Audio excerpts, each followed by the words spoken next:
Hello, one and all, and welcome to another amazing Grip webinar. I've got in the back of my cupboard my shirt, my business shirt. It's come out for the first time in 2026, and I've got two amazing panelists who look even better than I do for this incredible webinar. I'm really looking forward to it because I really believe in this. It's all about meeting-led events. The name of this webinar: The New Meeting Revolution, Why Meetings Are Becoming the #1 Growth Lever for Events.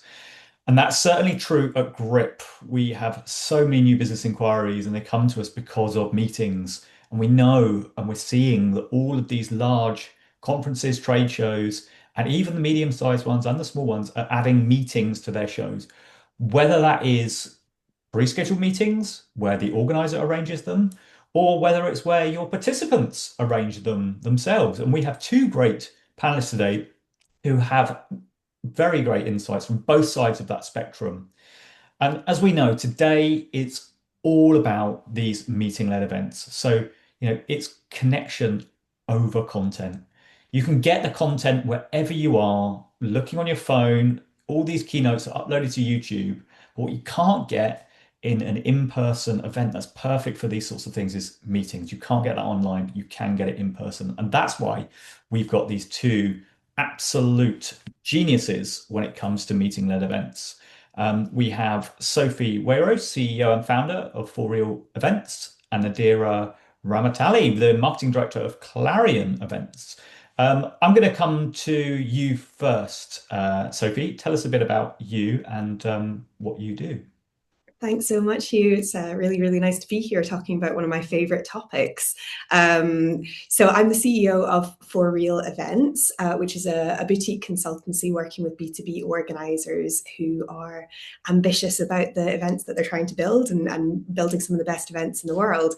I'm very lucky. I have in my career had the opportunity to come up through the ranks in some really, really incredible B2B events brands.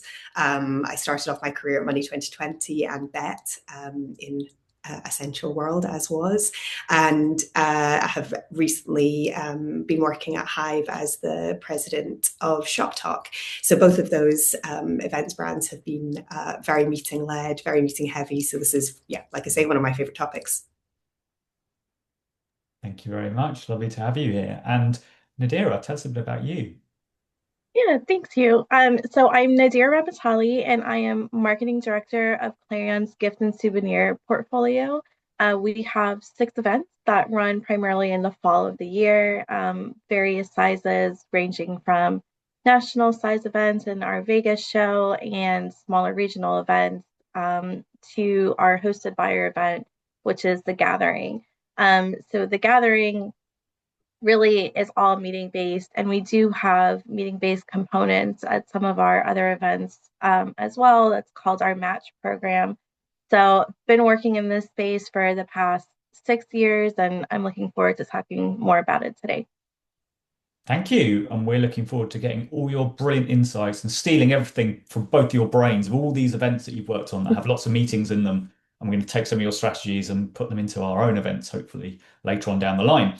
Okay, so we've got a treat for you today. Sophie has put a short deck together, which she's going to talk to you about strategy behind meeting-led events.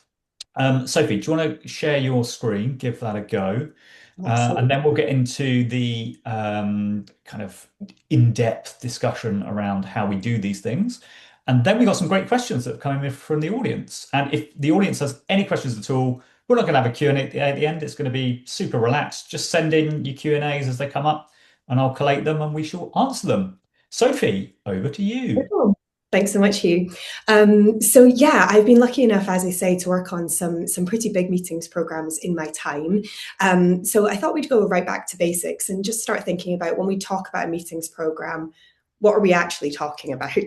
Do a little bit of scene setting and dig in. Most of what I'm talking about here is in the context of hosted buyer type meeting programs, but a lot of the same logic applies out to whatever kind of meetings programs you're working on. But primarily what we're talking about here are pre-scheduled meetings at scale. So that's kind of really what we're talking about. How do we take the concept of something that has been around for, as many of you will know, many, many years, as long as there have been B2B events, there have been hosted buyer type concepts. But what we are able to do now is execute these kinds of programs at dramatic scale and very, very much better results than they have been able to do historically. So just to dig in, I want to start off with adding a meetings program. Why do we bother? So this is the crux of it, and we'll get into this, Hugh and Nadira and I, in a minute. But just kind of to briefly, zoom out a little minute. Why do we think about meetings programs as an important thing? Well, fundamentally, the value equation for live events has changed dramatically. A lot of that happened during the period of COVID, but over the past 10 years, we've seen a lot of these changes happening on big and small scale. The first one is alternatives to in-person finally got good.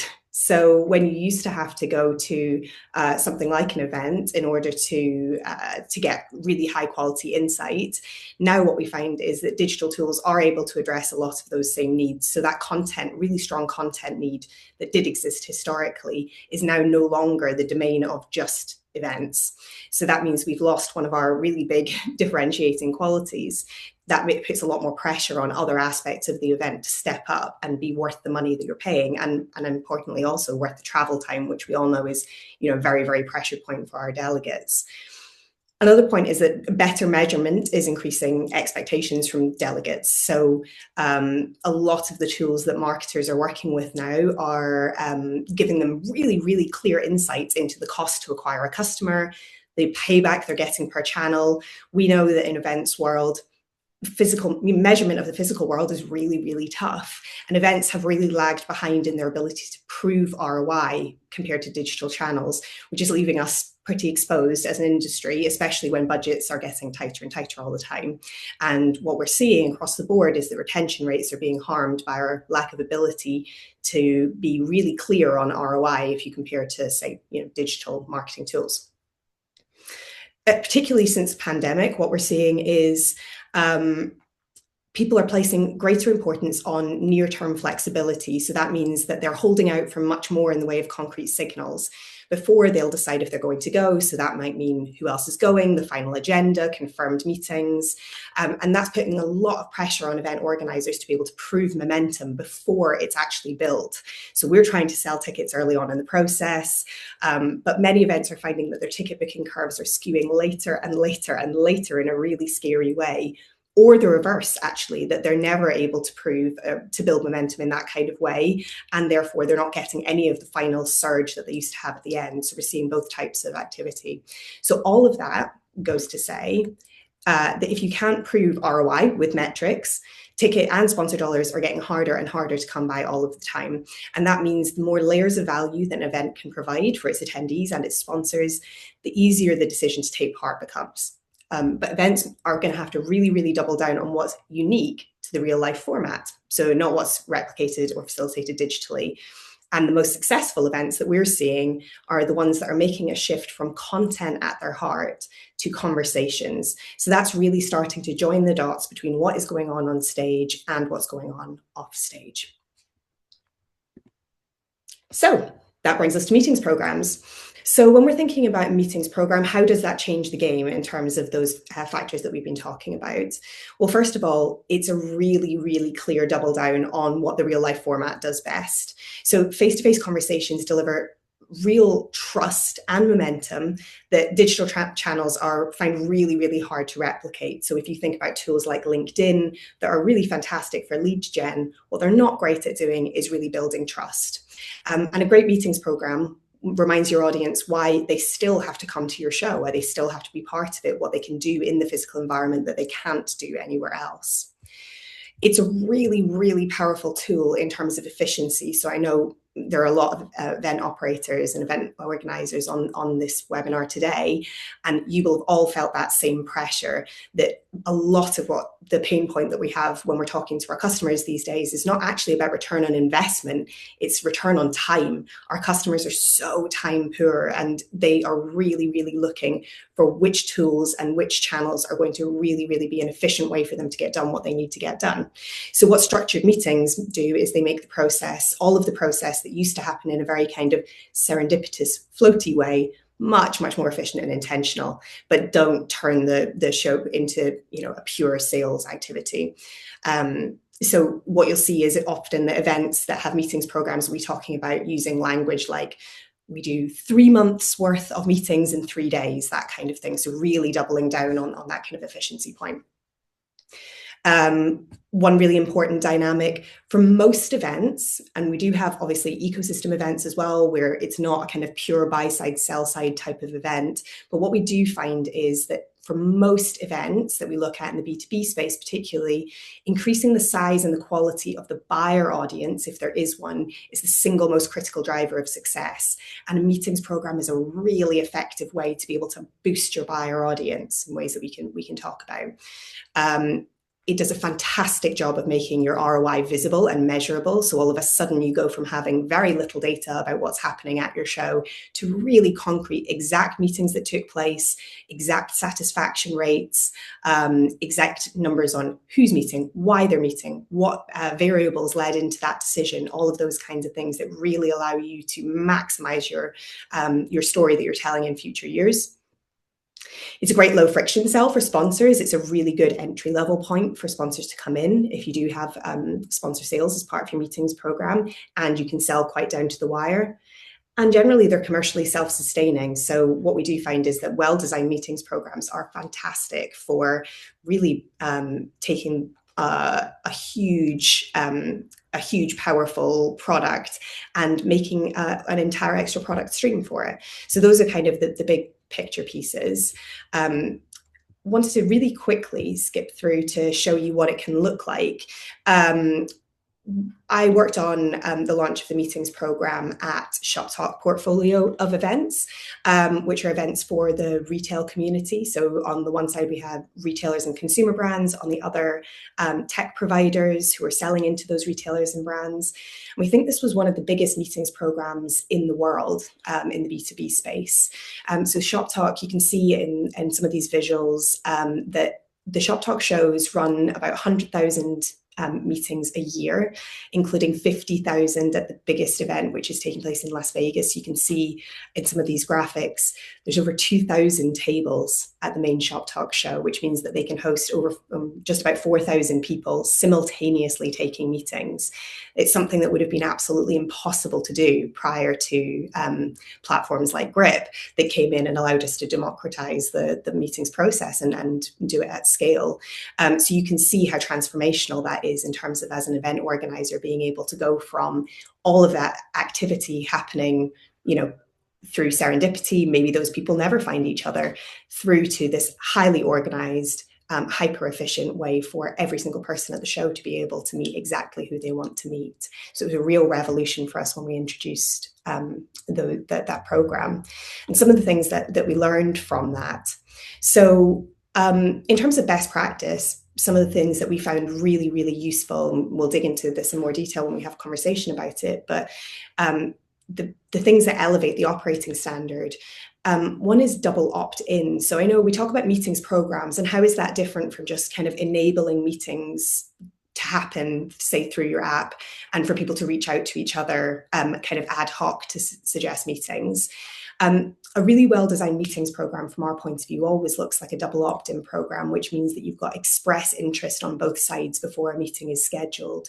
So what you're talking about when you're delivering this at scale, you're really trying to coordinate as many meetings as possible, but this double opt-in piece is a really important part of making sure that you've got really, really effective, high value, high quality meetings across the board, that you never end up placing somebody in front of somebody else who's anything less than very, very engaged with what they're either buying or selling.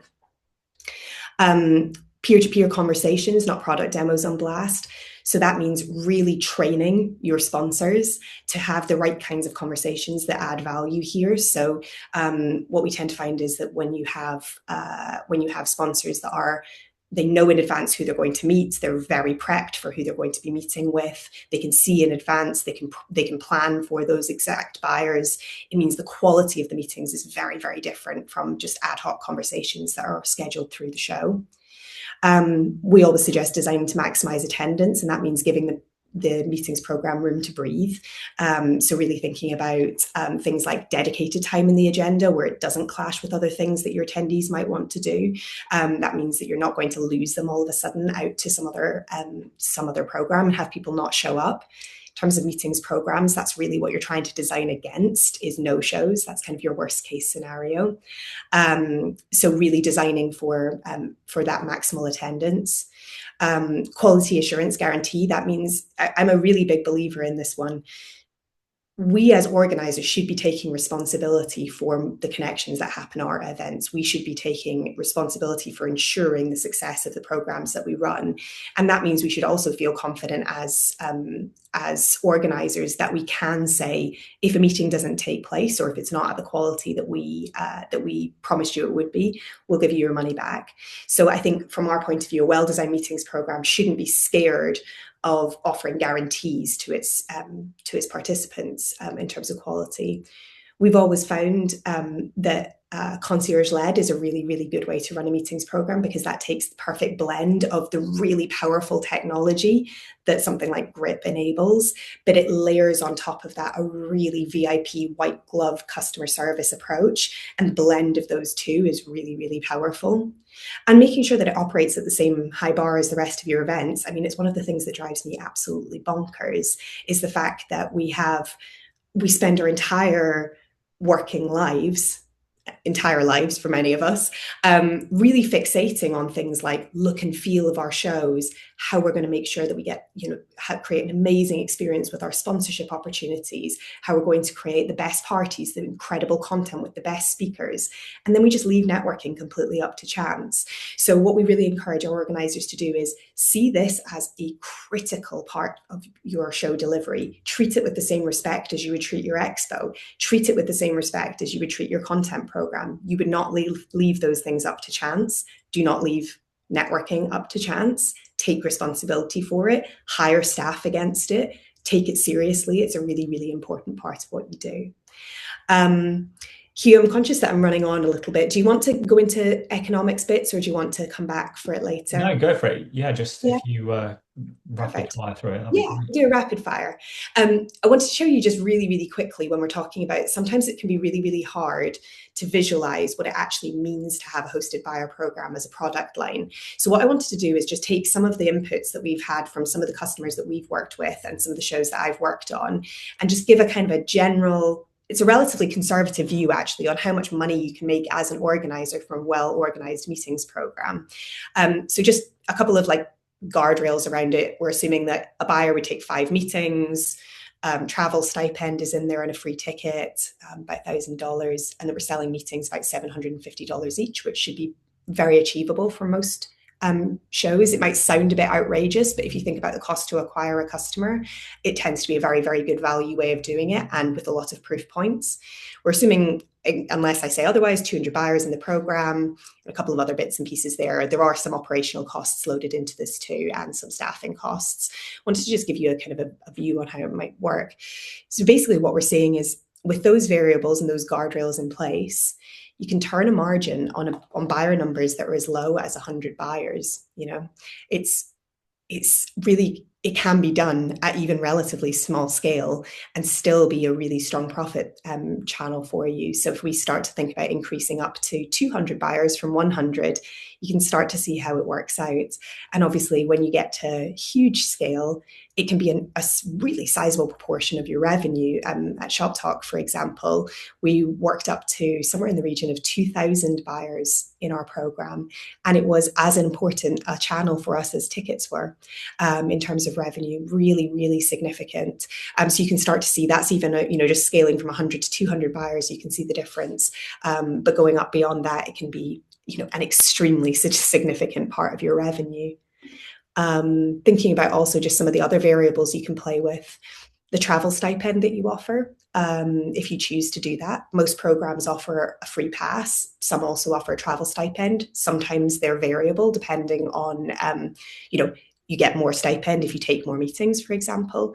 What you can see is in this example, if you offer a big stipend to get lots and lots of people into the program at that 200 buyer mark, say if you offer $1,500, still makes you 80K. And if you're able to decrease that, if your show has very good stickiness, or you've got a really, really engaged community, you might not have to do that, or you might not have to offer as much, in which case your revenue can go up pretty significantly from there.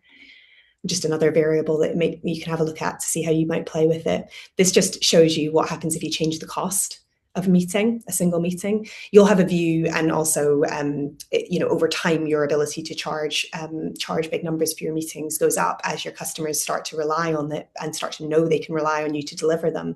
But you can see the difference there between charging $500 a meeting, which brings in about 165K at those variables. If you're able to push your price up to $1,500, that same number of buyers can net you $1 million. So you can see really quickly how those numbers of a really, really well-designed and well-run program start to add up. So just to give you a little sense, I mean, every show is different. Every show needs to be designed differently, but just give you a little bit of a sense of some of the things you can play with and how they can really benefit your show, not just from the point of view of adding that really high quality, high efficiency channel, but also as a revenue stream. I'll pass back to you, Hugh. Brilliant. Thanks very much. And if you're happy to share those slides, Sophie, we could pass those around to everyone who's registered. Yeah. So thank you for that. Brilliant. I mean, I think I said in our kind of pre-call, I started Grip like 4 years ago. And the first time that I really understood what we were doing and what you all are doing in this industry in terms of meeting-led events is when I saw the picture of ShopTalk with all the tables. I was like, I get it now. This is genius. I mean, I get there's a role for people, exhibitors standing on a booth and hoping that someone walks past and they can, talk to them. But how about you just give them the meeting? And I guess that's what you do, don't you, Nadira? Sophie was talking about not leaving networking up to chance. And that really strikes a chord with me. And we had a case study call in the week about one of your shows. And it'd be great for you to kind of unpack that show, give us an overview of it. What is it? How do the meetings work there? I'd love to hear a bit more, and I'm sure all our audience would too. Yeah, so the Gathering is a hosted gift and souvenir event. So our exhibitors are manufacturers of all types of different gifts and souvenir products you can think of, whether it's like apparel or hard goods like toys or cups or those types of things. And then our buyers are top gift and souvenir buyers. So they normally have to have certain criteria to meet. So usually like $1 million plus in annual souvenir revenue. And they're basically the cream of the crop of our gifts and souvenir buyers. Historically, it's always been an exclusive invitation only event. So obviously, though it's free for our buyers to attend, they do have to be highly vetted in order to be able to do so. So with the Gathering, it's not necessarily about having, thousands of attendees. What we're trying to do, kind of similar to tie back into what Sophie mentioned, is we're trying to build connections and facilitate those conversations. What sets a Gathering apart is that we limit and cap how many participants we have in terms of exhibitors. So there are like 1 or 2 exhibitors, or maybe 2 or 3 exhibitors that represent a certain product category. And that way there's like an even playing field for all of those who are participating. And then that way on the buyer side as well, they aren't seeing, oh, I came to the show and it's only 100 exhibitors, but 10 of them are apparel, right? So it's important to have the good product mix and representation of what they're coming to buy. And with that, as part of us hosting buyers, exhibitors do pay, significantly more for their booth compared to like a typical trade show. But that is because they're essentially hosting the buyers, right? And they're paying to have these guaranteed meetings with, you know, these the specific audience. So in years past, before we had a meeting platform, we were in the dark about what meetings were being made, and how those meetings were occurring, and who they were happening with, and how those meetings turned out, or anything like that. I would say back in 2021, after COVID, we really truly were able to launch a meeting platform that gave us those insights to not only see, you know, to be able to facilitate the connections between buyers and exhibitors, but see how many meetings are being made, how many meetings are being accepted, denied, are in a pending status. So it really gave us, the visibility to be able to provide better white glove service for them. Um, and the white glove service is essential for the meeting programs. Even on some of my other shows where we have a meeting program component, that concierge service is essential to making the success of the program, because whether it's helping people to schedule their meetings or helping to connect them with the correct people, and to vet the correct people to be part of the program, um, that all happens through those touch points with our team, throughout the cycle. So, the gathering is all meeting based, and we do have like networking lunches and evening functions. That could be like special dinners, whether it's an award ceremony or an offsite dinner or a costume party. And those things help to actually build connections, even just beyond the meetings that they're having in a booth. And that really facilitates like them to build relationships with each other. Some of the feedback that we tend to always get about the gathering is, they love it because it gives them the time to truly sit down and have those one-on-one talks. Whereas when they go to a larger trade show, they're running from booth to booth to booth, and it's not guaranteed that they're going to get to talk to this exhibitor, or they're going to get to talk to this buyer. But by driving home that, okay, you're going to have this set meeting schedule going into the show, that takes out that guesswork ahead of time and sets them up for success. And in terms of the actual specifics, how long do the meetings occur for? Do you know? Do you have set time limits? It truly varies. So they can set their own meeting lengths, as sometimes they're as short as a half hour, sometimes they're as long as 4 hours. It just depends, because depending on what they're talking about, sometimes they're sitting out and working out designs, or they're working on custom products. So the meetings can truly vary in length, and that's a good thing about gathering, is that it gives them that time to do that. Whereas, at the trade show, it's like, I only have a half hour. This is all you get me for, and then we'll talk later. you know. I think that's a good way because you kind of give people the option to do what they want. Whereas Sophie, you're kind of very pre-scheduled, aren't you, in some of the events that you've been involved in the past? So how Yeah, long are the meetings? Talk me through like maybe the user journey of what if I was a buyer, what would I or a seller, what would I actually see? Would it come up on my app and say your meeting starts now and it's here and it's this table and you've got this much time? yeah. I've with the team that I worked on at ShopTalk and some of the other events that I've worked on, we had a very regimented approach, I think, and that's all about. I'd see the meetings program often not being about where every single ounce of value of the conversation needs to come from, but actually more as a starting point, right? It's around generating enough interest at the beginning to have started lots of great conversations that then can continue through the rest of the show. So they can be quite short. So the meetings programs that I've worked on have typically been 15-minute meetings at scale. So you're typically talking around anybody in the program doing somewhere in the region of 6 to 12 15-minute meetings during the show. from a format, people often talk about speed dating. Like they look at it and they think speed dating.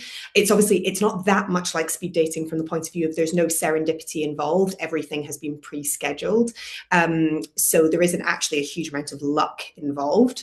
If anything, we're trying to remove that from the process, engineer it out of the process, and we leave the serendipitous connections to elsewhere in the show.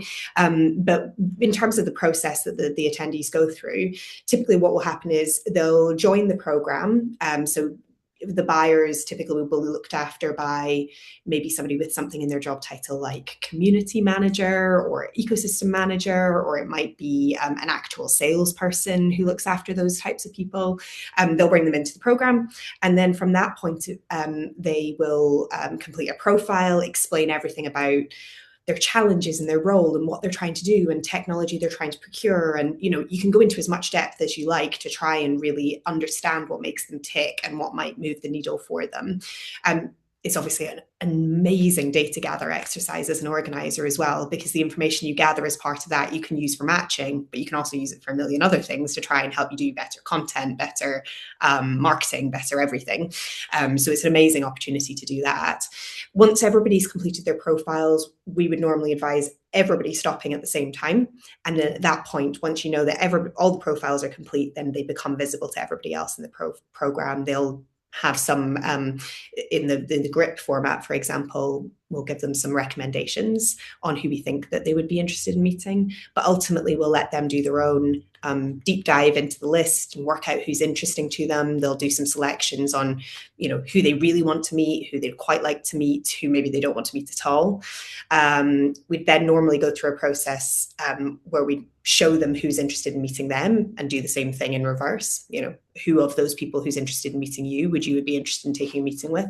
And then you take all of that data, which there'll be thousands of possible connections, feed it into the platform, which will then spit out the kind of optimal schedule and where everybody's meant to be at whenever they're meant to be there. And like I say, it's a very regimented process. It's literally like at 12 o'clock you'll be at table 82, and then at 12:15 you'll be at table 108, whatever, back to back like that. Everybody will have their custom schedule. So what you're really doing is taking something that normally would take, I don't know how long it would normally take you as an attendee at an event to meet with 6 really hyper interesting people to you, maybe the whole show, and you're boiling that down to, maybe an hour or an hour and a half, and doing that multiple times within the event. So it's a really, really diluted, the opposite of diluted, concentrated way of meeting people, I would say. Not I'm diluted guessing at you've got all. a great big clock on the wall so everyone knows when Massive, yes, it's exactly. A yeah, the countdown biggest clock clock, you've ever. got a voice of God, you've got, Yeah. a lot Get full of. Big Ben in, just install it in the meeting hall. Fantastic. Right, I'm going to come up with some questions that we've had from our lovely audience. I think the first one I'm going to talk about is the tips to minimize no-shows. So while our panelists are thinking about that, I'm going to just give you a message from our sponsor. And the sponsor today, as always, is Grip. Fantastic. And what is it, I hear you ask?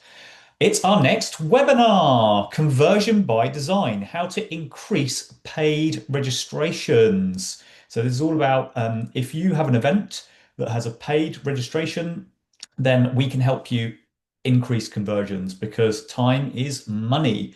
Basically, it's e-commerce at the end of the day. So how can you get as much revenue as possible? And we've got some brilliant people from behind the scenes. And these are people who've contributed to our new report on this. So we've got a guide coming out on how to increase paid registrations, and these are people who have been interviewed as part of it. So we've got John Monk from ASP, we've got Tamar Beck from Gleaning, and we've got Bogdan as well from Visual Hive. So yeah, we've got 11 people interviewed for the guide. It's not launched yet, but if you join this webinar, you can get all the insights on the 26th of March. So scan the QR code. I'll also stick the link in the chat. Okay, let's have a first question. And Nadira, I'm going to come to you with this one from Mr. or Mrs. Anonymous Attendee. What are some other tips you have to minimize no-shows? We don't charge extra for our one-to-one meetings, included in sponsorship packages. Maybe they should charge. Or they don't offer any stipends either. Maybe we should. So minimizing no-shows. Is no-shows a problem you have, Nadira? We definitely do have some, especially from more local attendees who aren't necessarily traveling to the events. But we work very hard to minimize the number of no-shows that we have. So with GRIP, we monitor buyer activity very closely, especially the month leading into the event. We're looking to see, have they logged in, have they accepted any meetings, have they requested any meetings. And usually, if we're not seeing that activity from them, it's usually sometimes a flag for us, right? And that's where our white glove component comes in, because we do have our team reach out to those attendees to say, hey, are you still coming? We see that you haven't done anything. Do you need help? Whatever the case may be. And usually we do tend to see, at that time, people will start dropping out, or people will say, oh, no, I just haven't had a chance. I'm going to log in. Either way, it gives us a better idea going into the event. And it does minimize the number of no-shows that we see. Especially for us where um, our event is also free to attend. So, it's always a risk you run when, there's no true commitment that you're asking from them. But that's how we have been able to mitigate that and work around that. Fantastic. And what about you, Sophie? How do you deal with no-shows? Yeah, I think I would have quite a strong view on the meetings should be charged for, and they shouldn't just be included in sponsorship packages generally. Actually, for part of this reason, I think for something to reduce the number of no-shows, the big thing that you need to change is people's perception that the meetings are Mhm. actually worth something. And I think by Right. making them free and by making them missable, by making missing them an option, you're devaluing them really, and they are the most valuable thing you have Mhm. probably. So yeah, I would have quite a strong opinion that they should be charged for that reason. And again, even to the extent of uh, we have never found on the programs that we've worked on that it's harmed our registration to be able to take credit card details. For example, I know we had another question here about, do we Mhm. take credit card details in order to charge attendees if they don't show up, if we've given them a free ticket and stuff? And I'd say absolutely do that. Because if Yeah. you set the expectation that these meetings are worth something and that your time is worth something, then people respond appropriately. So yeah, I would say very strongly of shift your whole mindset from this being something that you do as a nice to have, as an add-on. Again, it's that point around taking responsibility as the organizer, and shift your view to this being something that is absolutely on us as organizers to reduce that rate, and it's absolutely on us to explain to the delegates and to the sponsors why this is something that's meaningful, and attaching a monetary value is a really good way to do that, I think. It does, I think there are a number of ways that you can, move the rate down slightly. To Nadira's point, I think the white glove service, the concierge thing is a really, really important point here, really making sure that people know that it's not neutral to not show up. You are inconveniencing specific humans who have specifically shown up to meet you. So having individual people who, we would always say, a named concierge person who is holding them Right. accountable, and being really kind about it, right? Like helping them with everything they need, but also as a named accountable human who is wondering, hey, I haven't heard from you for a while. Are you definitely going to be at the event? Or like, is everything okay? Can I help with anything? Again, all of these factors just tick up that feeling of responsibility that you need in order for the no-shows to reduce. You really need them to understand that, one, this is worth money.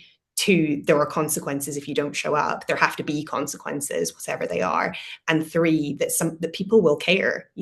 Individual Yeah. humans will care. The system might not, but individual people in it will. Sounds like there's a lot of behavioral psychology going on there. It's kind of I think so, the yeah. positive reinforcement, negative reinforcement. You bring it Mm. all together to get people to actually show up. Um, Another question, I think both of you could answer this, but Nadira, will probably come to you first. It seems like a lot of people are running one-day proprietary events with meetings. Um, but one of our, Amanda actually in the audience said, how do you think a 3-day event compares to a 1-day proprietary event? So where you both host meetings, programs, but there's a cost value versus time challenge for the client. So, you know, you at the gathering, I suppose it's a 5 day event, isn't it? That's It is. big. That's a Yeah. long period of time for someone to commit to. So So it's what do you meetings on think? steroids. Yeah, so what do you think about 1 day versus 3 or even 5 day? Yeah, and like I said, the gathering is truly different just because it's all hosted by her, right? And the way that it works is because, it's not just marketed as just come and come out, right? Like you're coming for the experience, you're coming to build connections, you're coming to, start relationships with, whether it's peer to peer or vendor to buyer, that's all an essential part of the experience and the value that gathering offers, right? Because you have that time to sit down, right? And like I said, the meetings can sometimes run for a couple of hours. So if you're only there for 1 day, how many exhibitors can you meet with if you have 2 or 3 meetings and that takes up, your whole day? So for an event like the gathering, people appreciate having that time and that adds to the appeal of it because they say they don't have to rush around, they are able to sit and talk through all of the details that they need to. So for our model specifically, it works better that way for us. And what about you, Sophie? I mean, how many days did your meeting-led events run for? Typically 2 or 3. So I love the idea of 5 day events, although I would go and just live at somebody else's B2B show for 5 days, but I've never worked on a 5 day show. Well, I've heard the Um, mashed potato is very good at the gathering. well, Yes, I'll be people your will get Breakfast, lunch, very and dinner. upset. One year we didn't have a mashed potato bar, and people were very, very upset. So the mashed potatoes are important. So So that's a tip. If you want your NPS high, get your mash good. yeah, Sorry. right. get a mashed potato bar in martini glasses. That's the way you have to do it. So So what I'm learning here is actually shouldn't we be doing a 1 day pre-scheduled meeting event? Should be Well, I more than think that. yes, ultimately, right. I think to some extent. I mean, I think the question becomes a little bit of like, this is a really fundamental shift in your way of thinking about what events are and how they run, and what they're for. And I think, it was a requirement in the past to have long shows because it took forever to do what you were trying to do, right? You'd be pinballing around the show, trying to find who you were trying to, maybe you'd meet them, maybe I'll see you later, trying to coordinate, trying to bump into the right person, approaching 15 people when actually only one of them was the person you needed, that takes time. When you start to think about the value you're able to offer, being able to be concentrated much more, yeah, I think as organizers, I think it is the right question to be asking is, should we then, if we can concentrate our events down, should we? I mean, it's going to be different for every single show. There's no kind of one answer that fits all scenarios, but I do think that we should be thinking about this as quite a radical shift. And one of the radical responses to that shift could be, actually, maybe our show doesn't need to be as long as it has been historically because we're able to offer to our delegates something in a much shorter time frame. The only thing I would say with the meetings program kind of model is it can be knackering to be part of something like that, right? I think there is a maximum number of meetings that you can that any human can take in a row without, crumpling into a ball on the floor, I think.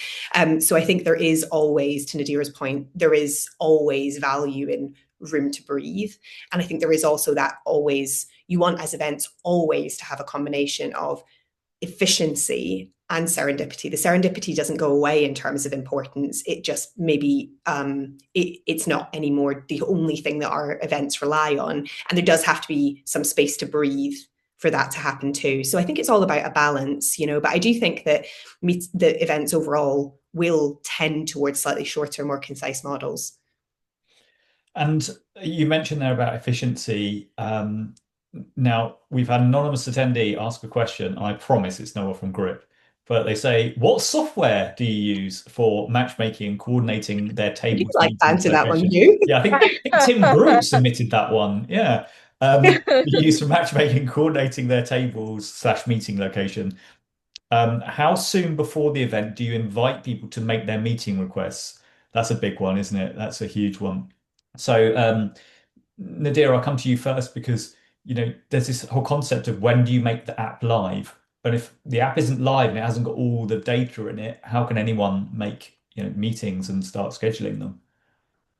Yeah, and for us, we typically open registration and start recruitment for both buyers and exhibitors pretty far out just because of this in particular. Because by the time we open the meeting portal, we want mostly everybody to be in there, and mostly everybody to be confirmed. So typically we open the meeting portal about 7 to 8 weeks out.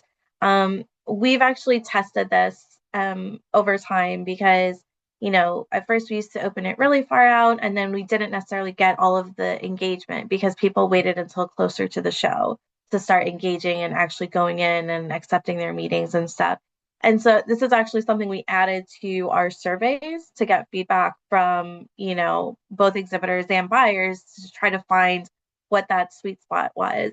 And over the years, we've actually seen, a shift, with them kind of coming together and like that sweet spot being like, about 8 weeks out from the show is when, we have like a full launch that they can go in and start making their meetings. So And what about you, Sophie? How do you use the technology? Yeah, I think the model that we've worked in has been slightly different, where I think the goal is to get, like I say, everybody moving through the stages at the same time, in order to kind of achieve the maximum number of possible scheduled meetings, to make sure that's possible. So we try and focus it closer to the show. You're trying to in that case find a kind of a blend of giving yourself enough time to bring in everybody who wants to be part of the program and everybody you want to be part of the program, and to pull it as close to the show as possible for that reason, and also giving yourself enough time and space for it not to be stressful for the delegates to be part of, and not deadline after deadline after deadline. So I think generally what we do is, the onboarding process, creating your profile, talking about, us trying to understand you as a customer and what you might be looking for. That can happen kind of at any time from the point that they join the program, the point that they join the event, all the way through to about 3 weeks out from show. And then that's when we start to push them through this really regimented process to really get a sense of, who else they're trying to meet, who wants to meet them, what do the timings look like, schedule, and then we'd be issuing the schedule maybe the week before the event, something like that, so that they've got enough time to prep, because that's an important part too. But yes, all the meeting invites would go out at the same time in the version that we're talking about, the models that I've worked on. And when you're using, software like Must Meet, which is the automated meeting scheduler powered by AI, there is that whole thing around predictive scores, isn't there? So it can kind of tell you, how good are these meetings likely to be, and it will give you a Mm. list of the connections, and then, you've got some sort of confidence that those are going to be good meetings. So that also helps. Next question, revenue model. So what are both your revenue models? Is it pay per meeting by the sponsor or a separate sponsor fee for participation? So Nadira, you get your buyers, no, sorry, sellers, I can't remember, exhibitors to pay for a bulk number of meetings, don't you? yes, we for the gathering specifically, we don't guarantee a specific number of meetings. They do pay an increased booth cost. There's only two sizes for booth options. It's either a 10 by 20 or 10 by 30. And all of the meetings happen in the booth just because of the nature of the event. They're having to show products and the different things. So it's more difficult to have like different locations for those meetings. But um, they sorry, I just lost my train of thought. Um, they do pay just one set booth price. And then with that booth price, it's guaranteed that they will get meetings, but we don't cap and say you're going to get 10 or you're going to get 20. And that's part of the hosted experience as well. So as I mentioned, we don't charge buyers, but we do pay for complimentary hotel accommodations, and they get meals, breakfast, lunch, and dinner for all of the days that they attend. So essentially, like their booth cost that they're paying is paying for, to be able to cover that cost for buyers.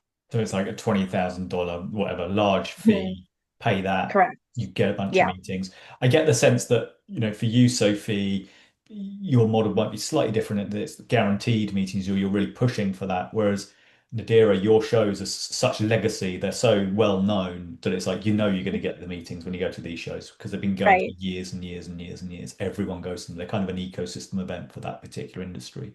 So, Sophie, tell us a bit about how the kind of revenue works for the shows you Yeah, work relatively simple actually. So we would just charge per meeting, and usually there's some sort of minimum number of meetings that an exhibitor can take.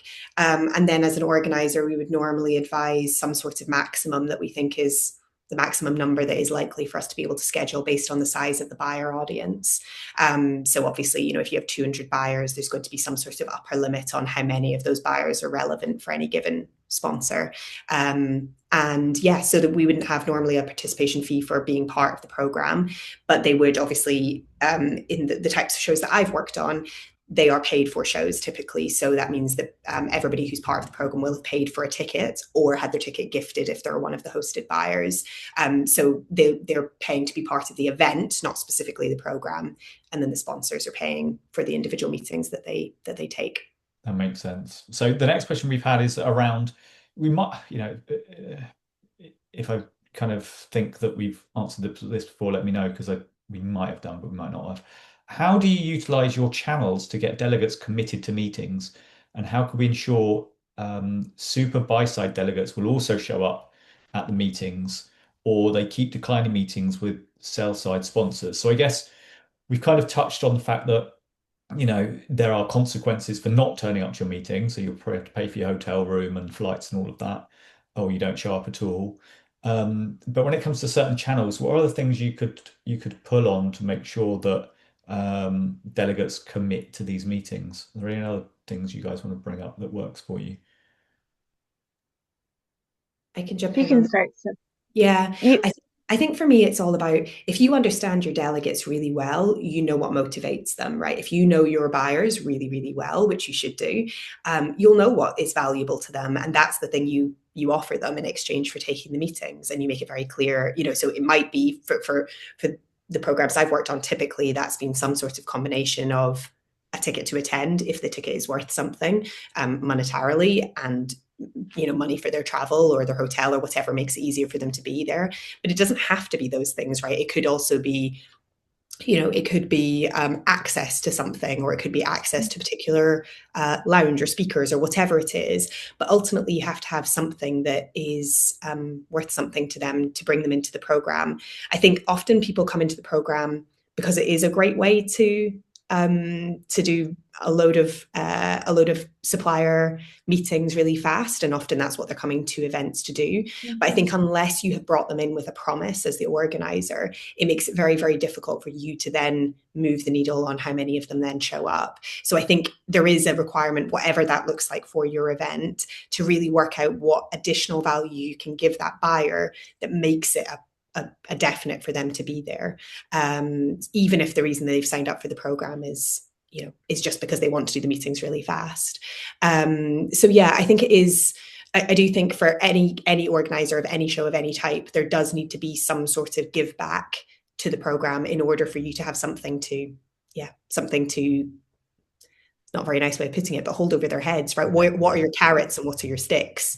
And either of those things, then yeah, you're going to struggle to move the needle on no shows, and you're always going to have a core of them that don't show up.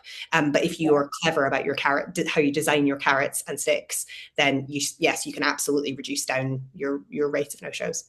I love it. Hit them with the carrot, feed them the stick. Dira, what what techniques are you using? What channels are you pulling on?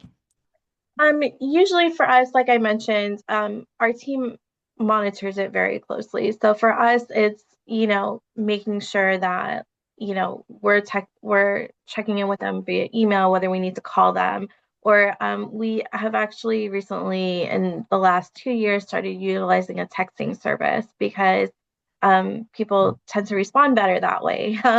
Because they are more likely to respond to a quick text than, reading through the 50 emails in their inbox that they have to go through, right? So, and we have found that has been actually pretty successful for the event, for the gathering, just because, it's a quick touch point. It's a quick way for us to connect with them and have that conversation. And that's been pretty successful for us. Texting, I love it. Oh, I think everyone should Hmm. get on that. I'm a big believer of texting. I think it works. A lot of people are Yeah. using WhatsApp, but you have to kind of talk to WhatsApp first before you're allowed to send an outbound message. So SMS, old school, the way forward. These questions are coming thick and fast. I'm loving our audience today. This is the most questions we've ever had on a webinar. Well done, guys. Okay, Mr. or Mrs. Anonymous Attendee says, oh, I love this question. This is the kind of my sort of question.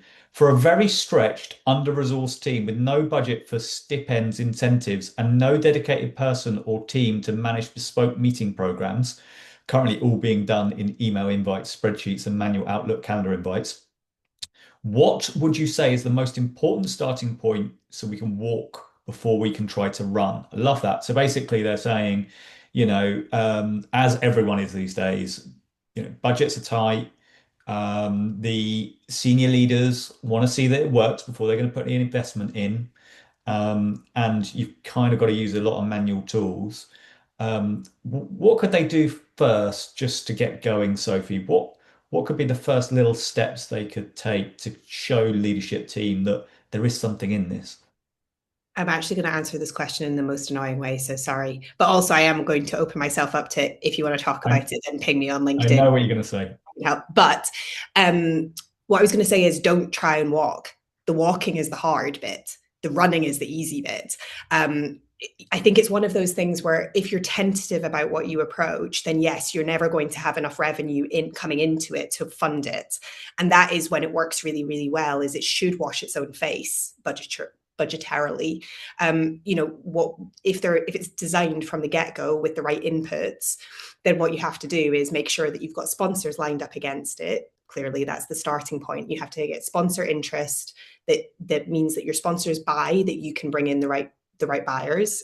There are ways of doing that we can talk through, but essentially, you need to know that your sponsorship money is going to fund you doing your stipends. That's the way it works. You use the stipends to bring in the buyers, which means you it's a chicken and egg kind of thing basically. But I think the thing is you have to tackle it at scale, because if you try and do it tentatively, you'll never get to any kind of scale with it.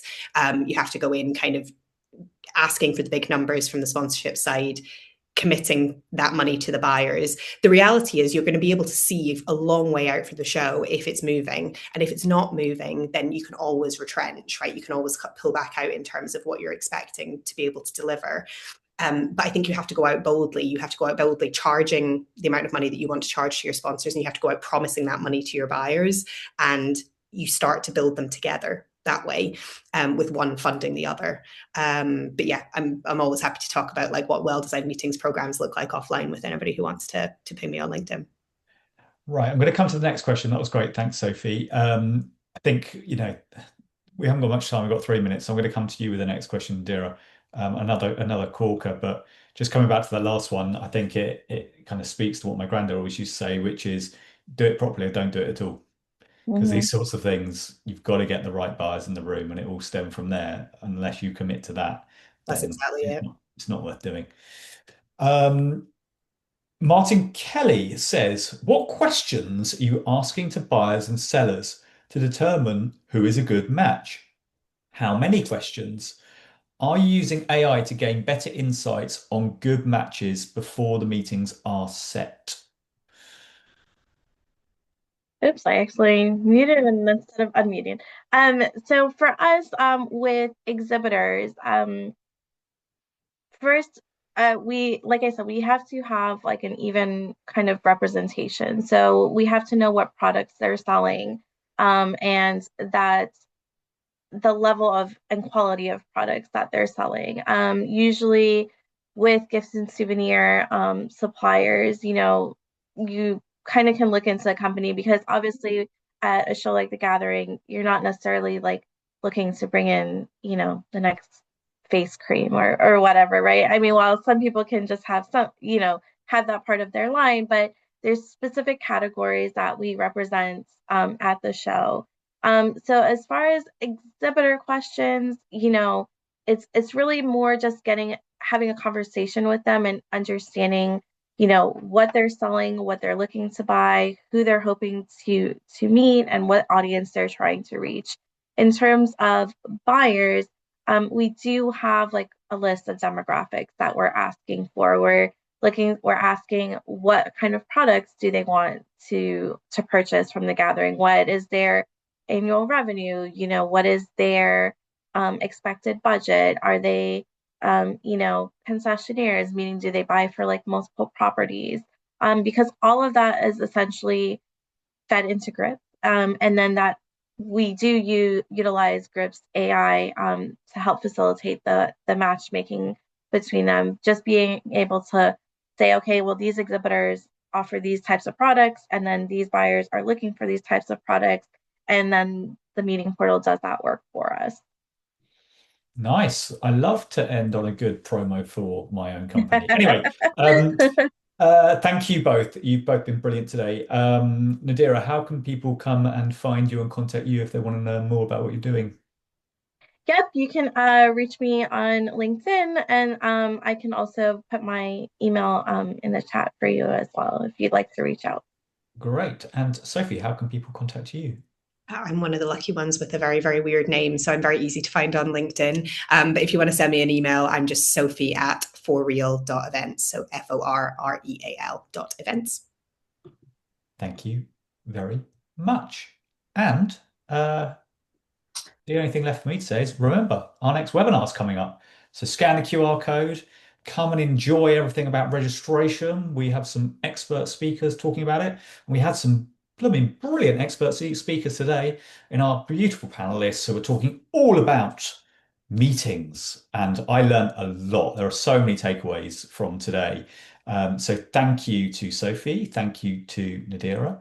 And we will see you on the next webinar, which is the 26th of March. Thank you, everyone, and I shall see you on the next one. Thanks. Thank you.